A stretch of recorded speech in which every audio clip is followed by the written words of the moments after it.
शरद पवार के हाथ रखते ही बड़ी महादेव जानकर की जरूरत, सीएम और डिप्टी सीएम ने मनाया एक सीट की ऑफर। महायुति में जिन रासपा प्रमुख महादेव जानकर को कोई पूछ नहीं रहा था, उन्हें शरद पवार ने माढ़ा लोकसभा सीट ऑफर की है।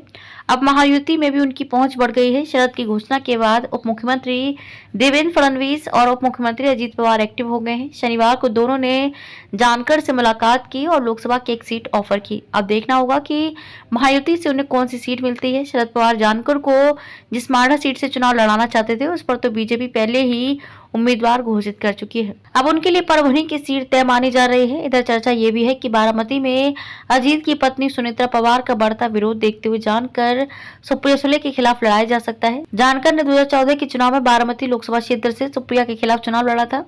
तब जानकर को 4,51,843 वोट मिले थे, जबकि सुप्रिया को 5,21,652 वोट मिले थे। इसलिए नाराज थे जानकर महाराष्ट्र में धनगर समुदाय के बड़े नेता माने जाते हैं। वे महायुति से इसलिए नाराज थे कि सीटों के बंटवारे में छोटे दलों को पूछा नहीं जा रहा था। बीजेपी, शिवसेना और एनसीपी सारी सीटें बांट रही थी, जबकि जानकर राष्ट्रीय समाज पार्टी रासपा के लिए माढ़ा और परभनी की मांग कर रहे थे।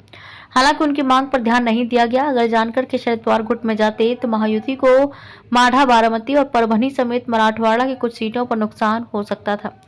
दूसरे छोटे दलों का क्या? जानकर की रासपा को एक मिलने की चर्चा के बाद महायुति में शामिल अन्य छोटे दलों की उम्मीदें भी बढ़ गई हैं। रामदास आठवले की पार्टी आरपीआई पहले से ही 2 सीटें मांग रही है। वहीं सदाभाऊ खोत की पार्टी रैयत क्रांति संगठन भी पश्चिम महाराष्ट्र में एक सीट की मांग कर रही है।